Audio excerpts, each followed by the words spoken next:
Hi guys, welcome to my channel Reading Lovers. I hope you are working hard.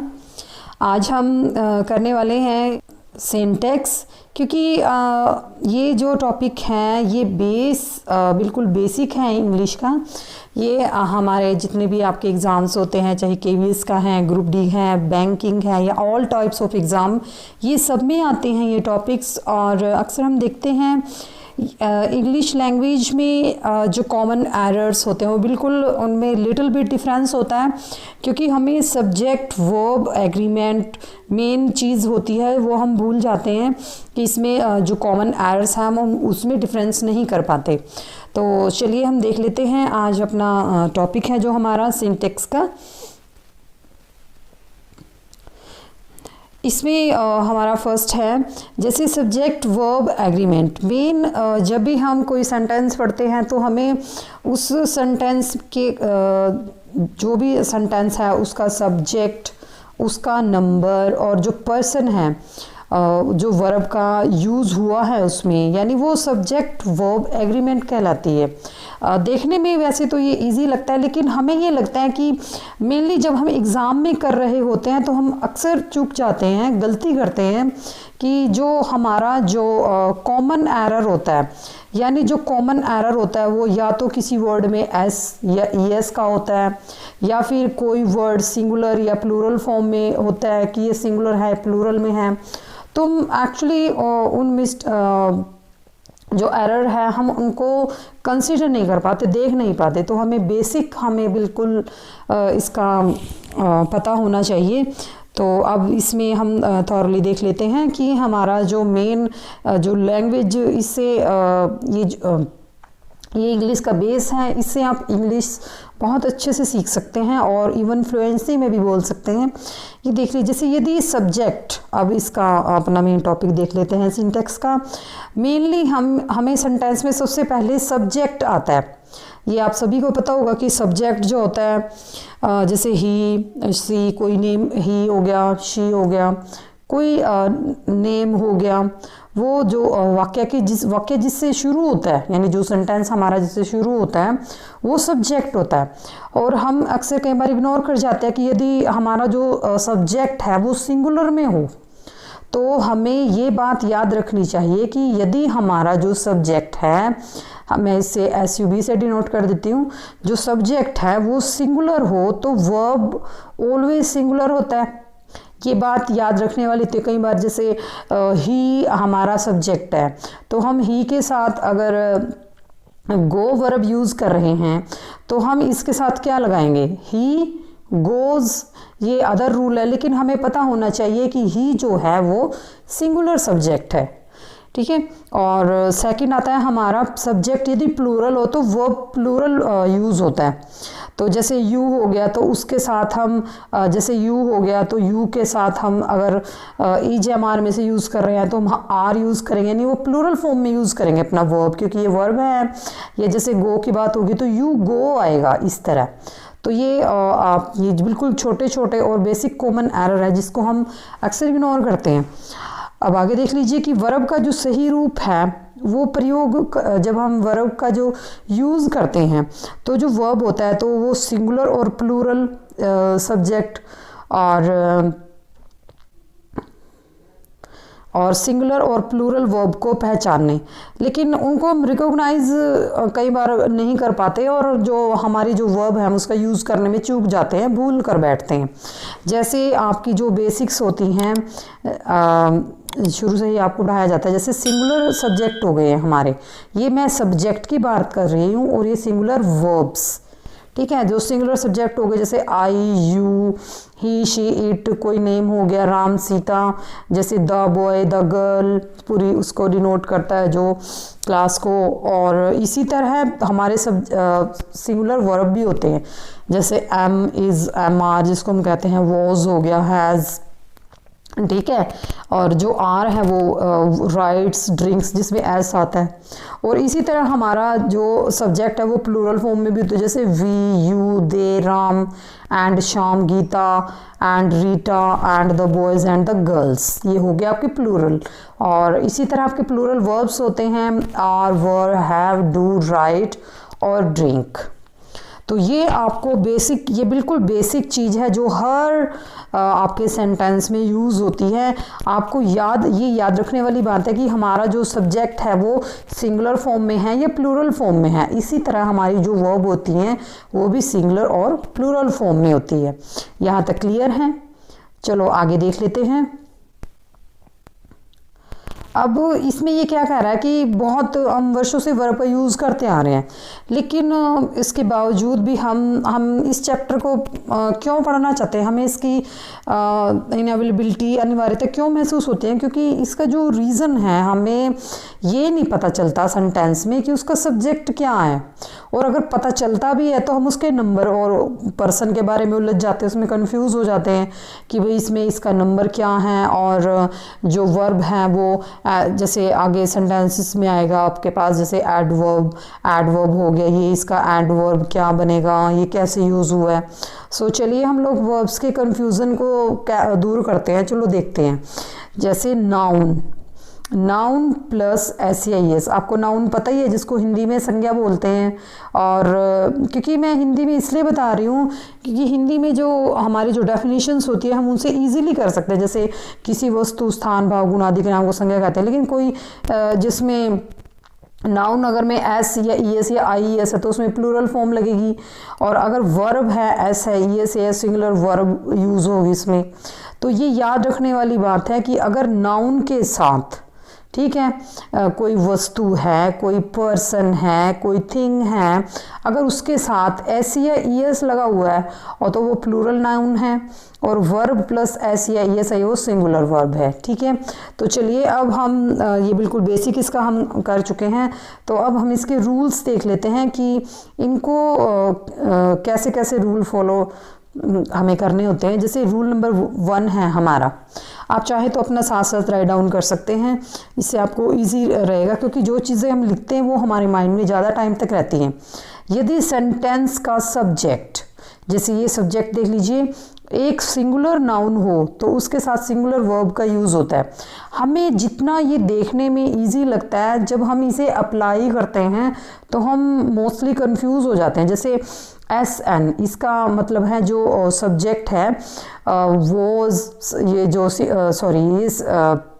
That is singular noun not subject, yes.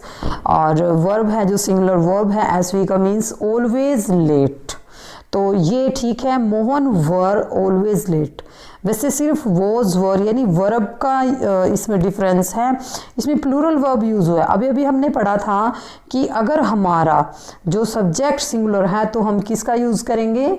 Singular का, ना कि plural का। ठीक है, यहाँ तक क्लियर है? चलिए आगे चलते हैं रूल नंबर 2 पे। अब इसमें है कि रूल नंबर 2 क्या कहता है कि यदि आई और मैं का प्रयोग सिंगुलर सब्जेक्ट के रूप में होता है, जैसे इसके साथ सिंगुलर और प्लूरल वर्ब का यूज़ होता है, कि अगर हमारा आई और मैं ये सिंगुलर सब्जेक्ट में होता है, लेकिन कई केसेस में आई के साथ, जैसे यहाँ पर आई के साथ एम यूज़ हुआ है सिंगुलर, और यहाँ पर हैव यूज़ हुआ है, तो इसका हमें रीज़न पता होना चाहिए कि जो आई है वो सिंगुलर और प्लूरल वर्ब दोनों में यूज़ होता है, लेकिन वो किस पे डिपेंड करता है? वो डिपेंड करता है वाक्य की सेंस पर। तो इसमें देखते हैं, आई एम ए टीचर, जैसे मैं एक अध्यापक हूँ।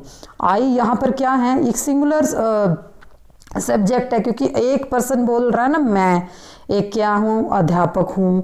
यानी आई वॉज ए स्टूडेंट, मैं एक स्टूडेंट था। ठीक है, ये प्रेजेंट में आ गया, ये पास्ट में आ गया। अब है परफेक्ट में, आई हैव ए साइकिल, यानी मेरे पास एक साइकिल है। इसमें सेंस चेंज, यानी आई हैव अ साइकिल, तो यहाँ पर आई के साथ प्लूरल का यूज़ हुआ है। एंड लास्ट है आई राइट ए लेटर, मैं एक लेटर लिखता हूँ। इसमें जो हमारा जो सब्जेक्ट है वो सिंगुलर है, और जो हमारी वर्ब है वो क्या है? प्लूरल है। प्लूरल वर्ब का यूज़ किया गया है, राइट, रोट, रिटन। ठीक है, आई राइट अ लेटर। यहाँ तक क्लियर है? नेक्स्ट है यू का हमारा रूल नंबर 3। रूल नंबर 3 क्या कहता है, जैसे यू का प्रयोग, जब हम यू का यूज़ करते हैं तो यू का यूज़ सिंगुलर और प्लूरल सब्जेक्ट के रूप में होता है, और हम इसके साथ हमेशा प्लूरल वर्ब का यूज़ करते हैं। जैसे यू आर ए स्टूडेंट, हमारा जो सब्जेक्ट है वो सिंगुलर है, ठीक है, और तो कि आप एक जो यू है, जो तुम, जो वर्ड है वो हम आपकी सेंस में यूज़ करते हैं ना, ठीक है, कि जैसे यू आर ए स्टूडेंट, आप एक स्टूडेंट हैं, और दूसरे में है यू आर इंजीनियर्स, और ये हो गया प्लूरल। ये दोनों यू मीन्स, यहाँ यू किसको डिनोट कर रहा है, ये डिनोट कर रहा है इंजीनियर्स को। तो इस तरह से यू का जो डिफरेंस है वो हमें समझ आया है, पता लगा है ना कि ये यहाँ तो एक छात्र है और यहाँ पर बहुत सारे इंजीनियर्स हैं, तो जो हेल्पिंग वर्ब आएगा वो प्लूरल आएगा, और यहाँ पर स्टूडेंट है, जो हेल्पिंग वर्ब आएगी वो भी यू आर ए स्टूडेंट, यानी एक क्लास की बात हो रही है, तो you are a student. Okay, फिर चलते हैं हम अगले थोड़े से और एग्जाम्पल की तरफ। जैसे यू गो देयर, ठीक है, तुम वहाँ जाते हो, या तुम और यू वर प्लेइंग, तुम खेल रहे हो, मीन्स यू जो है वो ऑलवेज प्लूरल फॉर्म में यूज़ होगा, ठीक है। अब नेक्स्ट है रूल नंबर 4। रूल नंबर 4 क्या कहता है कि जो वर्ड है नीड नॉट और डेयर नॉट का जो यूज़ है वो सिंगुलर और प्लूरल सब्जेक्ट के साथ प्लूरल फॉर्म में होता है। जैसे फर्स्ट वन है इसमें, जैसे she need not go there, तुम्हें वहाँ जाने की, यानी से वहाँ जाने की आवश्यकता नहीं है, लेकिन इसमें मिस्टेक एरर क्या हो गया, she needs not go there. तो यहाँ पर जो फॉर्म है, जो ये वर्ब की फॉर्म है वो इन्होंने सिंगुलर यूज़ की है और यहाँ पर प्लूरल, क्योंकि इसका जो रूल कहता है कि अगर नीड नॉट और डेयर नॉट है तो इसके साथ किस फॉर्म का यूज़ होगा, प्लूरल फॉर्म का। इसी तरह he dare not oppose his father, means उसमें अपने पिता के विरुद्ध जाने का साहस नहीं है, तो he dare not oppose to his father, he dares only, एक एस का डिफरेंस है यहाँ पर। तो ये जो बेसिक्स होता है हमारा, इसमें हमें यही चीज़ देखनी होती है कि इसमें सिंगुलर है या प्लूरल है। अब देख लेते हैं कि जो ये ऊपर जो एग्जाम्पल दिए गए हैं, जैसे नीड नॉट और डेयर नॉट, ये हम इसमें कैसे यूज़ किए गए, एक मार्जिनल ऑक्सिलरी वर्ब है ये, और इसीलिए इसका प्रयोग जो है सिंगुलर, यानी मार्जिनल ऑक्सिलरी क्या है कि जो वाक्य की जो ये सेंस बना रहे हैं, यहाँ पर हेल्पिंग वर्ब का काम कर रहे हैं, तो इसलिए जो इनका यूज़ है वो सिंगुलर में होगा। लेकिन हम ये भी देख लेते हैं कि लेकिन जो डेयर और नीड है वे मेन वर्ब के रूप में भी सिंगुलर और प्लूरल दोनों ही रूपों में होता है। अब इसमें देख लेते हैं, he dares to face the difficulties, यानी उसमें अपनी परिस्थितियों से लड़ने का, यानी उनको फेस करने का साहस है। यहाँ पर जो डेयर जो वर्ड है वो सिंगुलर में आया है। अब दूसरा है he dare to face the difficulties, means वह मुश्किलों को सहन करने का साहस रखती है, ठीक है ना।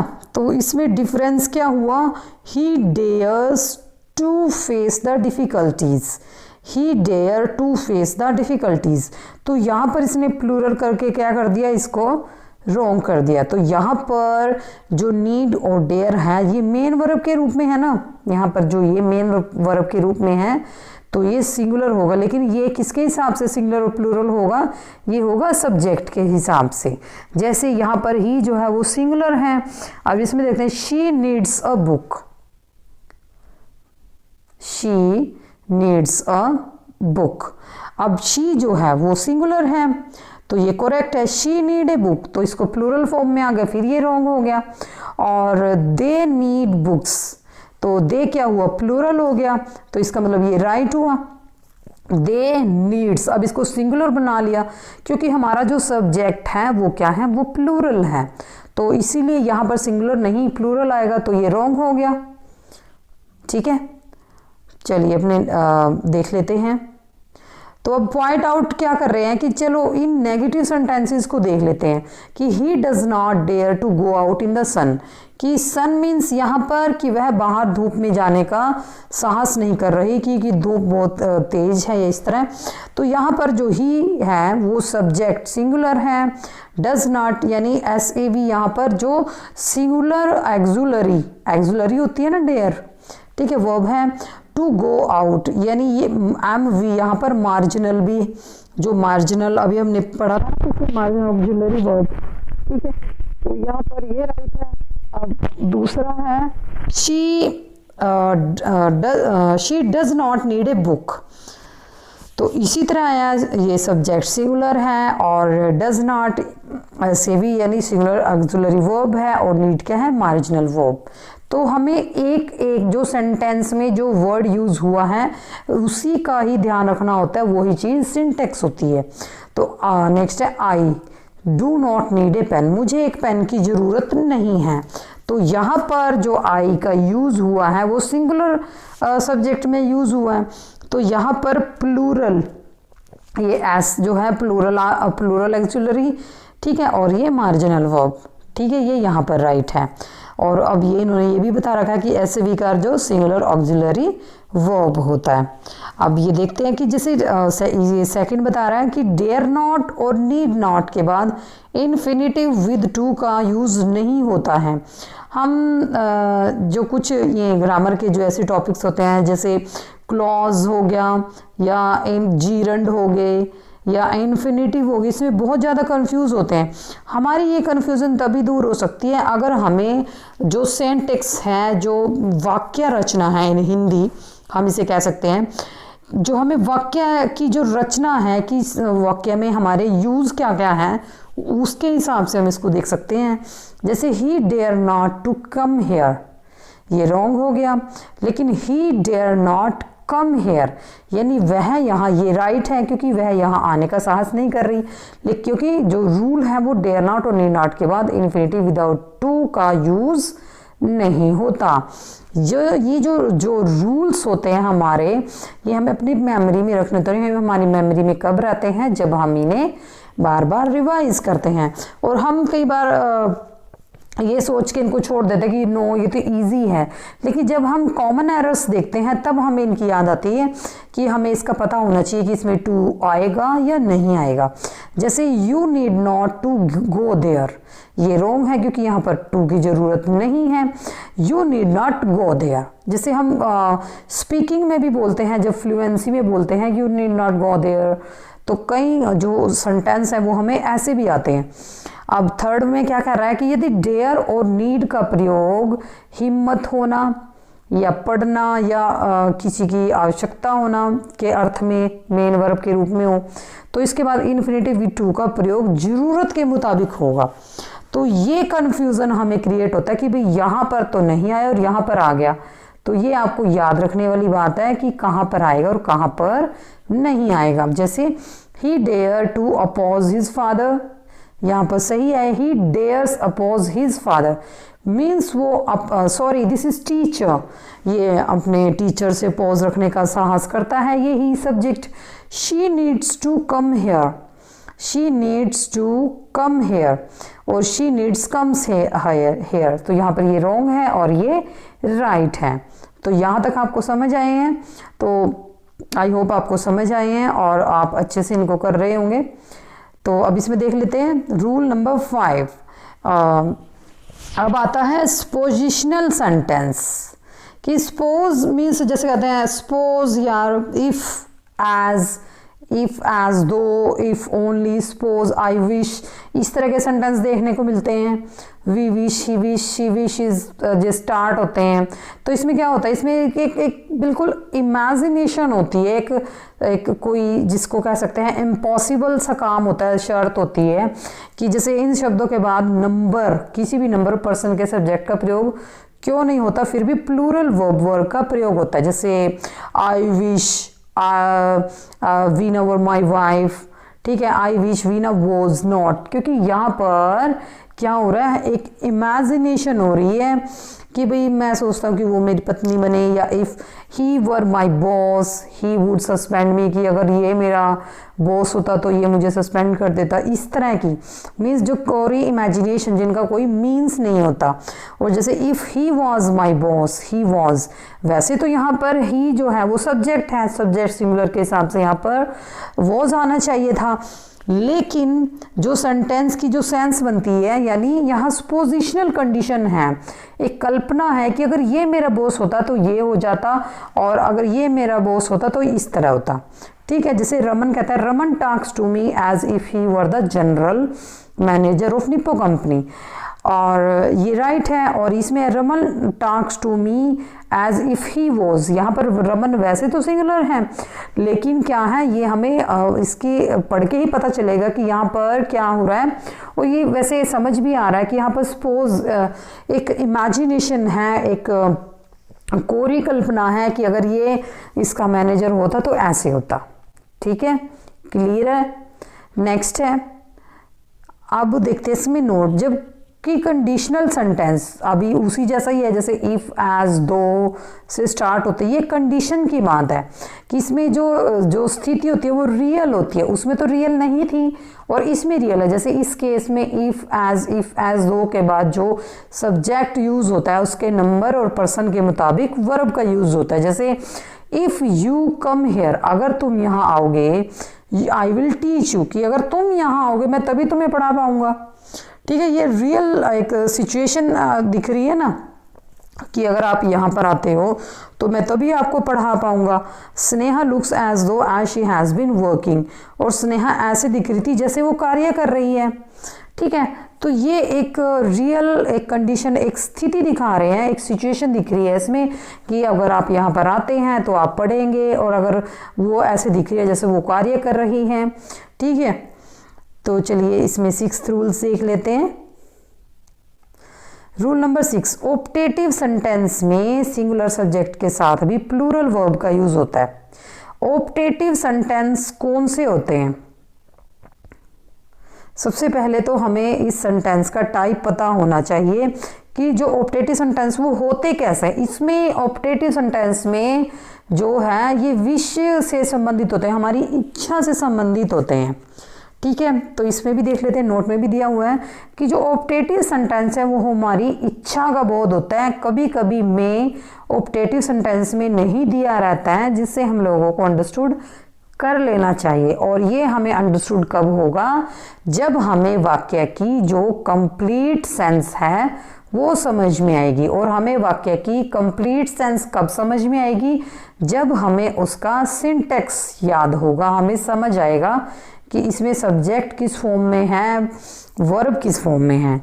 अब ये देख लेते हैं, लॉन्ग लाइव आवर फ्रेंडशिप, कि हमारी जो मित्रता है वो लंबी रहे, यानी लंबे समय तक चले। तो यहाँ पर जो वर्ब है वो प्लूरल यूज हुई है, लाइव। अब है गॉड सेव द किंग, कि भगवान रक्षा करे राजा की। ठीक है, तो यहाँ पर भी जो सेव है वो प्लूरल फॉर्म में यूज हुआ है, गॉड जो है वो सिंगुलर फॉर्म में यूज हुए हैं यहाँ पर। तो इस तरह यानी ये यहाँ पर एक विश दर्शा रही है, इच्छा दर्शा रही है कि ऐसा हो कि हमारी दोस्ती लंबे समय तक रहे और भगवान उसको बचाएं।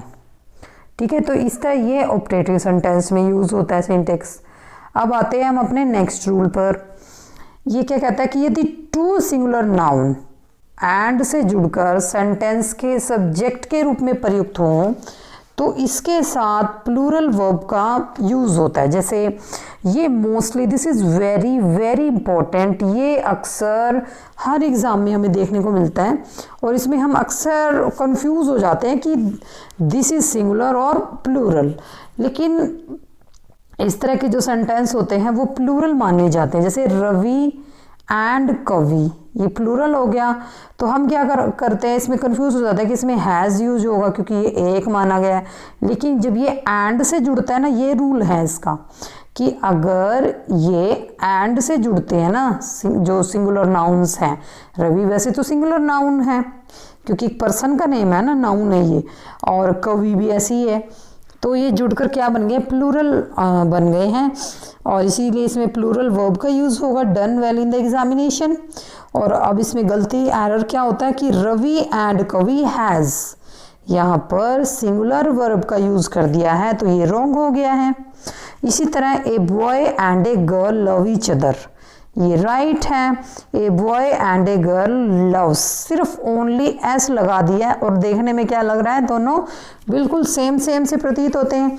लेकिन इसमें सिर्फ एक वर्ड, ये चीज़ हमें ध्यान रखनी है कि जब एंड से जुड़ रहे हों दो सिंगुलर नाउन, तो उसमें ऑलवेज क्या यूज़ होता है, प्लूरल वर्ब। चलते हैं हम नेक्स्ट रूल की तरफ।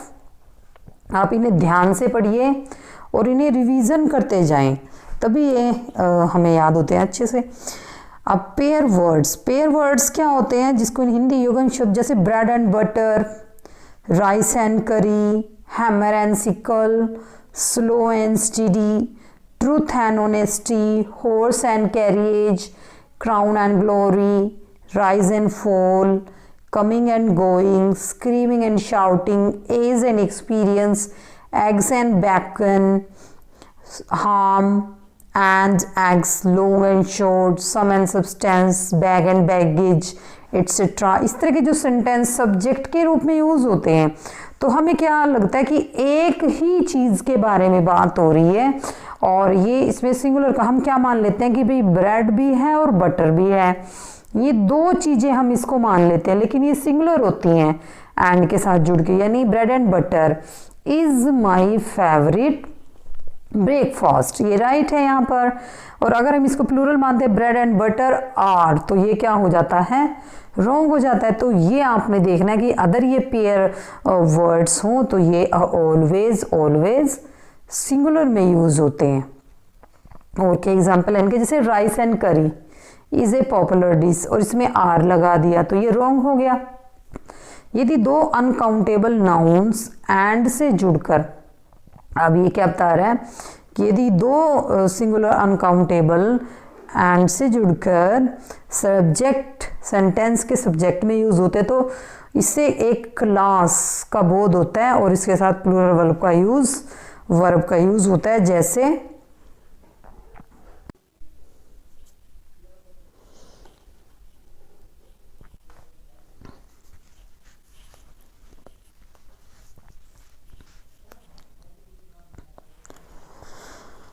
जब ये एंड से जुड़कर सिंगुलर अनकाउंटेबल नाउन ये सब्जेक्ट के रूप में यूज़ होते हैं, तो इससे क्लास का बोध होता है। जैसे time and tide, wait for none या नो मैन, तो ये हमने कई बार ये आइडियम, ये प्रोवर्ब सुनी है कि समय और समुद्र की लहर कभी किसी का इंतजार नहीं करते।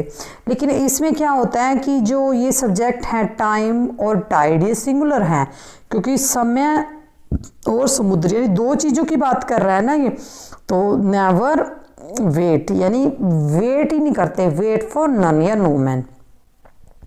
और यहाँ पर इन्होंने एक एरर क्या कर दिया, इसमें एस लगा दिया और इसको सिंगुलर बना दिया। इसी तरह फायर एंड वाटर, ये प्लूरल में यूज़ होते हैं, ये ठीक है, और लेकिन इसमें इसको सिंगुलर बना के इसको रॉन्ग कर दिया। ये एरर होते हैं, और ये हमें तभी समझ आते हैं जब हम इसको बहुत अच्छे से करते हैं।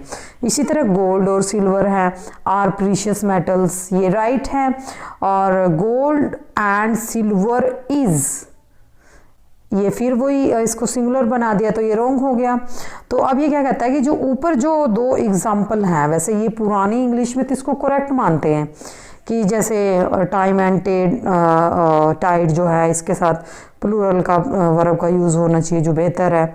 लेकिन ये ओल्ड इंग्लिश की बात कर रहा है, ये वैसे रीज़न बता रहा है कि इस तरह भी होता है, लेकिन हमें वही करना है जो अब यूज़ होता है। अब नेक्स्ट है पेयर, जो वर्ड्स हैं जैसे फैमिली रिलेशन को जो दर्शाते हैं और एंड से जुड़कर सेंटेंस के सब्जेक्ट के रूप में यूज़ होते हैं, तो इसके पहले पोजेसिव एडजेक्टिव का प्रयोग हो तो इसे प्लूरल माना जाता है।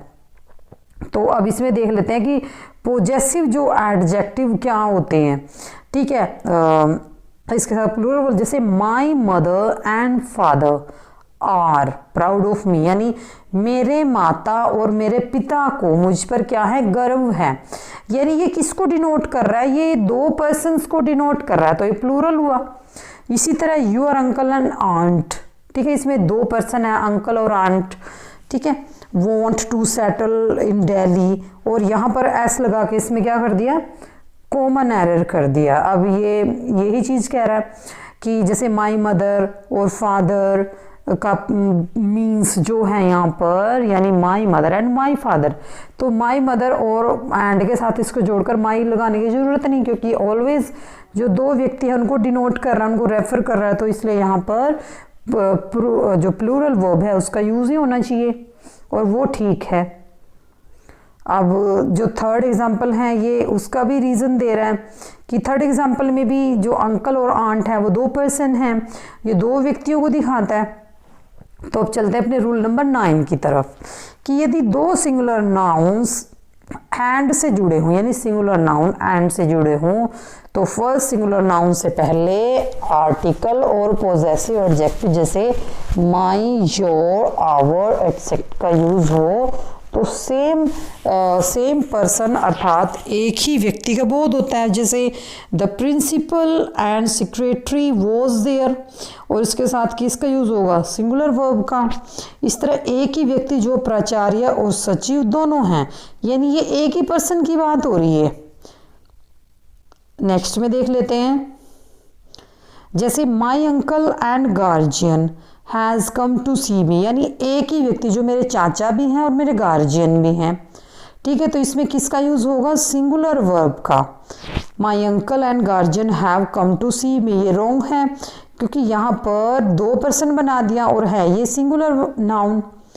अब ये जो नेक्स्ट जो है ये बहुत इंपॉर्टेंट है, ये बहुत से पेपर्स में आया हुआ है। ये poet and philosopher has come, और ये आगे भी आपको देखने को मिल सकता है एग्जाम्स में भी कि ए poet and philosopher has come, ये राइट है। और एक ही व्यक्ति जो कवि भी है और दार्शनिक भी हैं, ए poet and philosopher have come, और इसमें एरर क्या दे दिया, इसको प्लूरल बना करके, तो ये रॉन्ग हो गया। तो ये एरर हमें देखने होते हैं एग्ज़ाम्स टाइम में, क्योंकि एग्ज़ाम्स के टाइम में बहुत ज़्यादा हमारे माइंड पे स्ट्रेस होता है, तो ये छोटे छोटे एरर हमें दिखते नहीं। ये हमें कब दिखते हैं, जब हमें इनकी प्रैक्टिस होती है और हमें इनके रूल्स अच्छे से याद होते हैं। अब चलते हैं अपने रूल नंबर 10 पर। एंड से जुड़े हुए दोनों सिंगुलर नाउन कि जो एंड से जुड़े हों, ठीक है, तो उसके पहले जो पोजेसिव एडजेक्टिव का यूज़ होता है, तो इससे टू डिफरेंट पर्सन और दो अलग अलग व्यक्तियों का बोध होता है। अब ये देख लीजिए, ऊपर वाले में जो सिंगुलर थे वो थे, अब इसमें जो दो व्यक्ति एंड से जुड़े हो उसके आगे द लगा हो, ये चीज़ आपको देखनी है। कहीं आप ये देख के ये न कर दे कि भाई ये दोनों एंड से जुड़ गए हैं, लेकिन इसमें आर्टिकल का भी आप ध्यान रखिए। जैसे the principal and the secretary were there, ये राइट है क्योंकि इसमें दो व्यक्ति, एक प्राचार्य हैं और एक दूसरे सचिव हैं। जैसे ऊपर जो सेंटेंस था उसमें द नहीं था, यानी द प्रिंसिपल एंड सेक्रेटरी, यानी पहले तो प्रिंसिपल हैं वो सेक्रेटरी भी हैं, और इसमें अब दो व्यक्ति हैं, एक तो सेक्रेटरी हैं और एक प्रिंसिपल हैं। अब दूसरा देख लेते हैं कि भाई the my uncle and my guardian have come to see me. अब दो व्यक्ति हैं जिसमें एक मेरे चाचा हैं और दूसरा गार्जियन है, क्योंकि यहाँ पर माई लग गया है, दिस इज पॉजेसिव एडजेक्टिव। ये हमें पहचान होनी चाहिए ना वाक्य में कि ये क्या है, ये आर्टिकल था, क्योंकि आर्टिकल भी तो तीन होते हैं, ए, एन और द, और इसी तरह ये पॉजेसिव यानी माई, यानी जो निजता को दिखाता है, ठीक है, हैव कम टू सी मी। और इसी तरह ए poet and philosopher have come, ये राइट है, और ए poet and A philosopher has come, ये इसमें एरर है, ये रॉन्ग है। तो ये एरर हमें देखने होते हैं, और ये एरर हम तभी देख पाते हैं जब हम अपने वाक्य के सिंटैक्स को अच्छे से याद रख पाते हैं, यानी उसमें वर्ब एग्रीमेंट, सब्जेक्ट एग्रीमेंट, ये सारे हमें अच्छे से ध्यान हो। और हम अक्सर इनको इग्नोर भी करते हैं कि ये सिंगुलर है, ये प्लूरल है, बस इसमें ये कॉमन एरर, उसको ध्यान से देखिए, अच्छे से पढ़िए, तभी आपको ये समझ आएंगे। नेक्स्ट रूल है हमारा, अब यदि दो एडजेक्टिव एंड से जुड़कर किसी सिंगुलर कॉमन नाउन, ये कॉमन नाउन की बात कर रहा है, से पहले यूज होते हैं, तो इसके फर्स्ट एडजेक्टिव पहले इंडेफिनेट आर्टिकल, ये भी तो पता होना चाहिए ना आपको कि इंडेफिनेट आर्टिकल एन होते हैं और डेफिनेट द होता है, और इससे एक ही व्यक्ति वस्तु का भाव होता है, जैसे सिंगुलर माना जाता है, जैसे, और इसमें सिंगुलर वर्ब का यूज होता है, जैसे a black and white cat was mewing. एक ही बिल्ली की बात हो रही है ना, एक ही बिल्ली जो काली भी है और सफ़ेद भी है, तो इसमें सिंगुलर वर्ब का यूज हुआ है। और वैसे हम क्या करते हैं कि ए ब्लैक एंड वाइट कैट, कि यानी एक काली बिल्ली और एक सफ़ेद बिल्ली, ये एक ही बिल्ली की बात हो रही है। जैसे a black and white cat वर, यहाँ पर इसमें एरर क्या दे दिया, वर, जो क्या है, रॉन्ग है। अब इसकी डिटेल्स देख लेते हैं, इसमें क्या डिटेल बता रहा है ये। अब ये कह रहा है कि ये दो एडजेक्टिव एंड से जुड़कर किसी सिंगुलर कॉमन नाउन के पहले यूज हो और एडजेक्टिव के पहले इंडेफिनिट आर्टिकल एन का प्रयोग हो, तो इससे टू डिफरेंट पर्सन या थिंग, दो अलग अलग व्यक्तियों का बोध होता है, इसे प्लूरल माना जाता है। ये बनती है वाक्य की सेंस कि भाई ये इसी को ही हम कहते हैं कि कंप्लीट सेंस हमें समझ आनी चाहिए कि ये सिंगुलर में है या प्लूरल में है। A black and a white cat were mewing, तो ये इसका एग्जैक्ट सेंटेंस बनेगा। चलिए हम अपने नेक्स्ट रूल पे चलते हैं। अब रूल नंबर 12 क्या कहता है कि यदि दो सिंगुलर नाउन्स एंड से जुड़े हों और फर्स्ट सिंगुलर नाउन से पहले ईच और एवरी का यूज हो, तो जो सिंगुलर नाउन है उससे पहले ईच और एवरी का प्रयोग हो, तो इससे सिंगुलर सब्जेक्ट के रूप में इस्तेमाल किया जाता है। और हमने अक्सर कहीं एग्जाम्स में देखा है कि ईच वाला सेंटेंस मोस्टली आता ही आता है। जैसे हम हमेशा इसमें उलझ जाते हैं कि ईच किसके लिए यूज़ होता है और एवरी किसके लिए यूज़ होता है। जैसे each pen and pencil is red, यानी हर पेंसिल और पेन क्या है, रेड है, तो यह इसमें क्या यूज हुआ, सिंगुलर वर्ब का। इसी तरह each pen and pencil is red, तो आपको क्या डिफरेंस दिखा इसमें, each pen and pencil is red, each pen and each pencil is red, ये दोनों ही सही हैं, लेकिन इसमें एक ही ईच लगा के भी काम चल जाता है, क्योंकि ईच पेन एंड पेंसिल यानी ये एंड से जुड़े हैं दोनों, तो ये किसको डिनोट कर रहा है, सिंगुलर को। Each pen and each pencil are red, लेकिन जब इसको प्लूरल बना दिया तो ये रॉन्ग हो गया। तो ये चीज़ देखने वाली होती है। तो अब इसमें एवरी वाला देख लेते हैं। जैसे every boy and girl is laborious, ये राइट है, तो यहाँ पर every boy and every girl यानी हर लड़का और हर लड़की इज लेबोरियस। तो यहाँ पर देखिए कि every boy and every girl are, तो इसमें एरर क्या कर दिया, इसको आर यानी प्लूरल वर्ब बना के इसको रॉन्ग कर दिया। तो ये चीज़ देखना है कि आपको जो ईच वाला सेंटेंस, ये बहुत ही इम्पॉर्टेंट है, ये बहुत एग्जाम्स में भी देखा गया है। ईच और एवरी का जो सेंटेंस है, वैसे तो सिंटेक्स सारा इंपॉर्टेंट होता है क्योंकि ये कॉमन एरर में यूज़ होता है, लेकिन मोस्टली देखा जाता है कि ईच वाला सेंटेंस भी अक्सर पूछ लिया जाता है। तो आप इसको ध्यान से पढ़िए।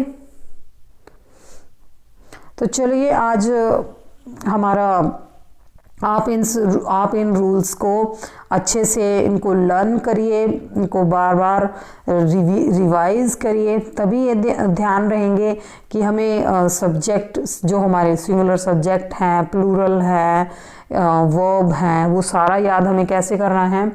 तो इसलिए आपको ये याद रखना है और आपने लर्न करना है। So thank you very much.